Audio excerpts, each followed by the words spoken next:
और इसको पानीपत की लड़ाई तो नहीं, लेकिन आने वाले समय में देश की इस धारा से बहेगा वो निश्चित तौर पर इन 5 राज्यों के चुनाव में तय होगा। कोई नया नैरेटिव नहीं है, लेकिन नरेंद्र भाई 1924 से लेकर 29 तक प्रधानमंत्री रहे ताकि इस देश को जिस दिशा में ये ले जाना चाह रहे हैं उतना समय हमारे को मिलेगा। इसका अनुमान आज जो बटन पे हाथ रख के बैठे हैं उनको भी आइडिया नहीं है। 1962 में 38,000 वर्ग किलोमीटर जमीन भारत की लगता है कि नरेंद्र भाई जैसे प्रधानमंत्री रहे ताकि सिर्फ अर्थव्यवस्था ही नहीं, भारत में जो डिफेंस प्रोडक्शन का काम है वो 2-3 साल में इतना अच्छा हो जाएगा कि हम डिफेंस आर्म्स के एक्सपोर्टर भी हो जाएंगे। रूस जहां से पूरी करीब 60 से 70% परचेजेस होती थी भारत के आवश्यकताओं की, वैसे ही हाई टेक्नोलॉजी के क्षेत्र में जिस प्रकार से नरेंद्र भाई मोदी का काम है वो देश को अग्रणी राज्यों अग्रणी देशों में खड़ा करेगा, ये विश्वास है। और इस पहली सीढ़ी में आज अशोक गहलोत सरकार ने राजी कितने का पूरा रास्ता पूरा खुली छूट थी और उसी लूट को यहां पे लगाने की तैयारी है। काम किया है तो काम बोलेगा। इस 70 साल की आजादी में काम करने के बारे में किसी और भी विधायक यहां पर रहे हैं किन्होंने किसी सपना दिखाया कि हम इस प्रकार का काम करना चाहते हैं या करेंगे? उस समय बजट कितना होता था? राजस्थान का बजट 8,500 करोड़ से ज्यादा नहीं था उन दिनों 93। आज 2 लाख करोड़ 2.5 लाख करोड़ का बजट है, तो काम भी उसी अनुपात में होना चाहिए। आप अखबारों में पढ़ेंगे तो मिलता है कि एक पन्ने में पूरे पे लिखा हुआ होता है एसीडी ने यहां पे छापा मारा, ये पकड़ा।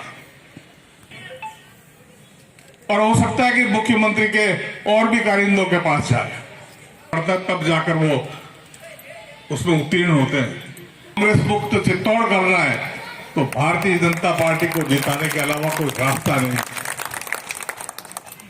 बहुत से कार्यकर्ता खड़े हैं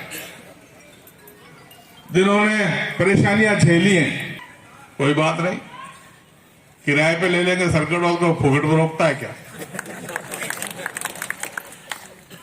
लेकिन किले की तरफ रोज जाते हो, कालिका माता के दर्शन करने भी जाते हो। कल्लाजी बाबू जी कहाँ के थे, जयमल जी कहाँ के थे? मेरे पूर्वज थे, हम उनके वंशज हैं।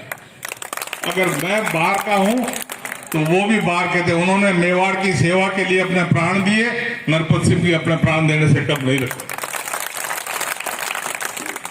ये 2 कौड़ी के टुच्चे लोग अगर छोटी मोटी बात बोलते हैं उससे विचलित होने की आवश्यकता नहीं। मैं माफी चाहता हूं, मेरी ये भाषा भी नहीं है, लेकिन सटे साध्यम समाचरित उस चीज को भी मैं मानता हूं।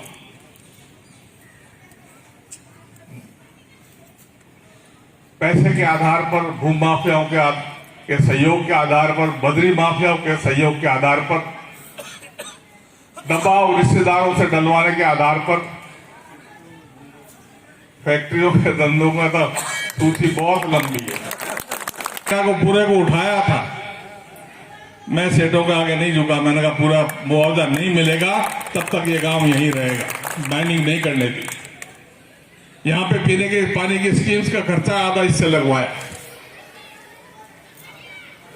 अब ये जानकारी में आया कुछ बातें, अभी तो 2 दिन हुए चित्तौड़ में घूमते हुए,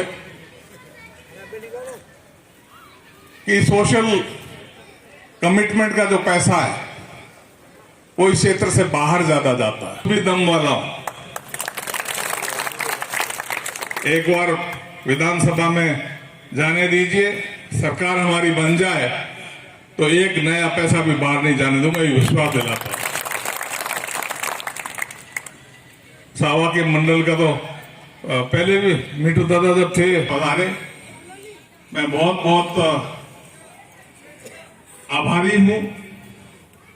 और आभार तो क्या वक्त करूं, मेरे ही भाई हो आप, कई बच्चे समान भी हैं, कई मेरे सहयोगी हैं रहे हैं। इस क्रम को टूटना नहीं चाहिए और जो इधर उधर भटके हैं वो भी आएंगे। आज अभी 7 बजे जयपुर से रवाना होकर वो सिंबल पहुंच जाएगा। 4 तारीख को सौंपने के बाद कमल का फूल सिर्फ संगठन का और नरपत सिंह राजवी का रहेगा, उसके बाद में किसी को यूज नहीं कर सकते। एक आप लोग तो गांव में ही रहते हैं, वही वो स्थिति होने वाली है। आज भी समझ जाएं, धमकाने का या और कुछ भाषा यूज करने का तो काम दूसरा है,